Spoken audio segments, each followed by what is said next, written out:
അഭിലാഷ് മോഹനിലേക്ക് പോവുകയാണ്. അഭിലാഷ് പറയൂ, ആ വീടുകൾക്കുള്ളിൽ കുടുങ്ങിക്കിടക്കുന്നവരെ കണ്ടെത്താൻ കഴിഞ്ഞോ?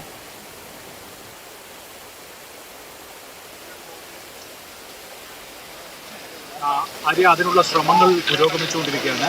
ഞാനിപ്പോൾ നിൽക്കുന്നത് ഒരു പള്ളിയുടെ അങ്കണത്തിലാണ്. ഈ അങ്കണത്തിൽ നിന്ന് എനിക്ക് ചുറ്റും നോക്കിയാൽ കാണാവുന്ന ഇടത്ത് മാത്രം 50-ലധികം മൃതദേഹങ്ങൾ കിട്ടാനുണ്ട്. അതിനുവേണ്ടിയുള്ള തിരച്ചിൽ നടക്കുകയാണ്. ശരിക്കും ഹൃദയഭേദകമായ രംഗങ്ങളാണ് ഇവിടെ നടന്നുകൊണ്ടിരിക്കുന്നത്. ഇപ്പോൾ കനത്ത് മഴയും പെയ്യുന്നുണ്ട്.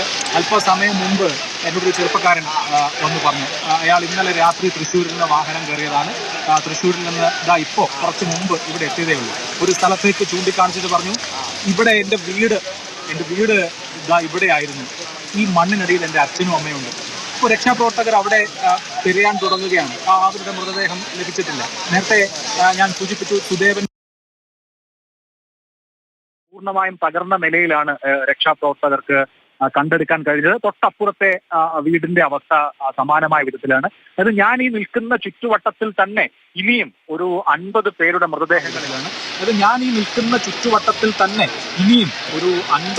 മൃതദേഹങ്ങളെങ്കിലും ലഭിക്കാനുണ്ട് എന്നാണ് പ്രാദേശികമായി അറിയാവുന്നത്. പ്രാദേശിക സന്നദ്ധ പ്രവർത്തകർ പറയുന്നത്. അവരിവിടുത്തെ സന്നദ്ധ പ്രവർത്തനം നടത്തുന്ന ആളുകളും ഒപ്പം അതുപോലെ തന്നെ ഇവിടുത്തെ രാഷ്ട്രീയ പാർട്ടി പ്രവർത്തകർക്കാണ്. അവർക്ക് ഓരോ വീടും അറിയാം, ഓരോ വീട്ടിലും ദൃശ്യങ്ങളിൽ കാണാം. എങ്കിൽ ഇതൊരു 3 അംഗ കുടുംബത്തെ തേടിയുള്ള തെരച്ചിലാണ് ഇപ്പോൾ പ്രേക്ഷകർ കണ്ടുകൊണ്ടിരിക്കുന്നത്. ആ കാണുന്ന പ്രദേശത്ത് ഈ ജനങ്ങൾ നിൽക്കുന്ന പ്രദേശമുണ്ടല്ലോ, ആ പ്രദേശത്ത് ഒരു വീടുണ്ടായിരുന്നു. ആ വീട് നാമാവശേഷമായി പോയി. അത് പൂർണ്ണമായും മണ്ണ് വീണ് ഇല്ലാതായി. ഇതിന് തൊട്ടിപ്പുറത്ത് ഒരു പള്ളിയുണ്ട്. ആ പള്ളിയിൽ കിടന്നുറങ്ങിയിരുന്ന ആ പള്ളിയിലെ ഉസ്താദ് അദ്ദേഹവും മണ്ണിനടിയിലാണ്, അല്ലെങ്കിൽ അദ്ദേഹം ഒഴുകിപ്പോയി. അദ്ദേഹത്തിന് മൃതദേഹം ലഭിച്ചിട്ടില്ല. ഇങ്ങനെ ഈ ചുറ്റുവട്ടത്തുള്ള എല്ലാ വീടുകളുടെയും അവസ്ഥ ഇതാണ്. ഇപ്പോൾ ഈ കണ്ടുകൊണ്ടിരിക്കുന്ന സ്ഥലം ഒരു വീട് നിന്ന സ്ഥലമാണ്. ആ വീട് സമ്പൂർണ്ണമായും നാമാവശേഷമായിരിക്കുന്നു. അവിടെ നിന്ന് 3 പേരെ കിട്ടാനുണ്ട്. അതിനുവേണ്ടിയുള്ള ശ്രമം നടക്കുകയാണ്. ഈ കാഴ്ച നമുക്ക് ഒരു 2-3 കിലോമീറ്റർ സ്ട്രെച്ചിൽ മുഴുവനായും കാണാം എന്നുള്ളതാണ്. ഇത് ഒരു സ്ഥലത്ത് കുഴിച്ചു പരിശോധിക്കുന്നതല്ല, മറിച്ച് ഈ കാണുന്ന സ്ഥലത്തിന് താഴേക്കുള്ള മുഴുവൻ സ്ഥലങ്ങളിലും ഇതുപോലെ സന്നദ്ധ പ്രവർത്തകർ, അതുപോലെ തന്നെ പൊതുജനങ്ങളൊക്കെ ഈ മഴയത്തും അത്യധ്വാനം ചെയ്യുകയാണ്. ഇന്നലെ ഉച്ചയ്ക്ക് പോലും ജീവനോടെ ആളുകളെ രക്ഷിക്കാൻ കഴിഞ്ഞു എന്ന ഒരു ആത്മവിശ്വാസം അവർക്കുണ്ട്. പക്ഷേ ഇപ്പോഴത്തെ സാഹചര്യവും കാലാവസ്ഥയും ഒക്കെ നമുക്കറിയാം. ഈ പറഞ്ഞ തെരച്ചിൽ പ്രവർത്തനം ദുഷ്കരമാണ് താനും. ഇതിന് അങ്ങോട്ട് മുകളിലേക്ക് പലർക്കും എത്തിപ്പെടാൻ കൂടി കഴിഞ്ഞിട്ടില്ല. അതായത് രക്ഷാപ്രവർത്തകർക്ക് പലർക്കും മുകളിലേക്ക്, ഞാനിപ്പോൾ നിൽക്കുന്നതിനും മുകളിലേക്ക്, പുഞ്ചിരിമട്ടം ഞാൻ നേരത്തെ പറഞ്ഞല്ലോ, അവിടെ 25ഓളം വീടുകൾക്ക് മുകളിൽ മണ്ണ് വീണിട്ടുണ്ട്. അവിടെയും ഈ പറഞ്ഞ 50-ലധികം കാഷ്വാലിറ്റീസ് ആണ് സന്നദ്ധ പ്രവർത്തകരും പ്രാദേശിക സന്നദ്ധ പ്രവർത്തകരും ഒക്കെ ചൂണ്ടിക്കാണിക്കുന്നത്. അപ്പോ ഇതൊരു വലിയ ദുരന്തമാണ്. ഇപ്പോഴും ഈ മണ്ണിൽ പൂണ്ട് കിടക്കുന്ന മനുഷ്യർക്ക് വേണ്ടിയുള്ള തെരച്ചിൽ തുടർന്നുകൊണ്ടിരിക്കുകയാണ്. മഴയുണ്ട്. ഇപ്പോൾ ആ മഴയത്ത് വളരെ ദുഷ്കരമായ നിലയിലാണ് ഇപ്പോൾ രക്ഷാപ്രവർത്തനം പുരോഗമിക്കുന്നത്. നമ്മുടെ സേനാ വിഭാഗങ്ങളും ഇപ്പോൾ സജീവമായി രംഗത്തുണ്ട്. വിവിധ സംഘടനകളുടെയും രാഷ്ട്രീയ പാർട്ടികളുടെയും ഒക്കെ സന്നദ്ധ ഗ്രൂപ്പുകൾ, സ്വമേധയാ വന്നിട്ടുള്ള ആളുകളൊക്കെ ഉണ്ട്. ഇപ്പോ രാവിലെ ഇവിടേക്ക് ആളുകളെ കടത്തിവിട്ടിരുന്നു. എന്നാൽ ഇപ്പോൾ ഇവിടേക്ക്, അതായത് മുണ്ടക്കൈയിലേക്ക് ചൂരൽമലയിൽ നിന്ന് ആളുകളെ കടത്തിവിടുന്നില്ല. ആർമി ഉണ്ടാക്കിയിട്ടുള്ള ഒരു താൽക്കാലിക പാലം കടന്നിട്ടാണ് മുണ്ടക്കൈയിലേക്ക് വരേണ്ടത്. അതാണ് മുണ്ടക്കൈയിലേക്കുള്ള ഏക കണക്ടിവിറ്റി. ഞങ്ങൾ 1 മണിക്കൂറോളം നേരം വെയിറ്റ് ചെയ്തിട്ടാണ് ആ പാലം കടന്ന് ഇപ്പുറത്തേക്ക് എത്തിയത്. ഇപ്പോൾ ഇങ്ങോട്ട് ആരെയും കടത്തിവിടുന്നില്ല. ഇടയ്ക്ക് എയർഫോഴ്സിന്റെ ഹെലികോപ്റ്ററുകൾ വന്ന് ഭക്ഷണ വിതരണം നടത്തുന്നുണ്ട്. സ്നാക്സും മറ്റുമൊക്കെ ഇവിടുത്തെ രക്ഷാപ്രവർത്തകർക്ക് വിതരണം ചെയ്യാൻ എത്തിയിട്ടുള്ളതാണ്. ഇവിടെ നമുക്ക് ഏറ്റവും സങ്കടകരമായിട്ടുള്ളത്, ഇപ്പോൾ ഞാൻ നേരത്തെ പറഞ്ഞ മകനെ പോലെയുള്ള ഉറ്റവർ നഷ്ടപ്പെട്ടിട്ടുള്ള ആളുകൾ, അഭിലാഷ് നിൽക്കുന്ന സ്ഥലങ്ങളൊക്കെ കാണിക്കുമ്പോൾ അവിടെയൊക്കെ വീടുണ്ടായിരുന്നു, അവിടെയൊക്കെ ഒരു പള്ളി ഉണ്ടായിരുന്നു എന്നൊക്കെ പറഞ്ഞാൽ വിശ്വസിക്കാൻ പോലും പ്രയാസമാണ്.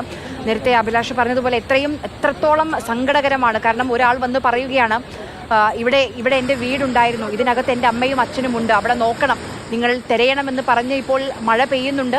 ആ മഴയൊക്കെ, ആ വലിയൊരു പ്രതിസന്ധിയൊക്കെ വലിയ ദുഷ്കരമാണ്. കാരണം മുട്ടറ്റം ചെളിയുണ്ട്. അതിൽ നിന്നുകൊണ്ടാണ് ഈ രക്ഷാപ്രവർത്തകർ രക്ഷാദൗത്യം നടത്തിക്കൊണ്ടിരിക്കുന്നത്. മരണസംഖ്യ വീണ്ടും ഉയരുകയാണ് 174-ലേക്കോ. ഇത്രത്തോളം ആശങ്കപ്പെടുത്തുന്ന ഒരു കാര്യമാണ്. മരണസംഖ്യ ഉയർന്നുകൊണ്ടിരിക്കുകയാണ്. അഭിലാഷിലേക്ക് വീണ്ടും പോവുകയാണ്. അഭിലാഷ് പറയൂ, അവിടെ മഴ ഇപ്പോഴുമുണ്ടോ? ശക്തമായിക്കൊണ്ടിരിക്കുകയാണ്. നേരത്തെ ഞാൻ വരുന്ന സമയത്ത് ചെറിയ മഴയായിരുന്നു. ഇപ്പോൾ സാമാന്യം ശക്തമായ മഴ മുണ്ടക്കൈയിൽ നമുക്ക് ഈ ഒഴുക്കി മഴയായിരുന്നു. ഇപ്പോൾ സാമാന്യം ശക്തമായ മഴ തന്നെ ഉണ്ട്. മുണ്ടക്കൈയിൽ നമുക്ക് ഈ ഒഴുക്കിന്റെ, അതായത് നേരത്തെ ഒരു ചെറിയ ചാലായിരുന്നു, ആ ചാല് ഉരുൾപൊട്ടലിനെ തുടർന്ന് വലിയ ഒരു ഒരു വെള്ളപ്രവാഹമായി ജലപ്രവാഹമായി രൂപപ്പെട്ടിട്ടുണ്ട്. ആ വെള്ളവും കൂടുന്നുണ്ട്. രക്ഷാപ്രവർത്തനം ദുഷ്കരമാണ്. മഴ പെയ്യുന്നുണ്ട്. എന്നാലും വലിയ കനത്ത മഴയല്ല എന്ന ഒരു ആശ്വാസം വേണമെങ്കിൽ പറയാമെന്നേ ഉള്ളൂ. അതേസമയം ഈ മഴ കൊണ്ട് രക്ഷാപ്രവർത്തനം നിർത്തുന്നില്ല.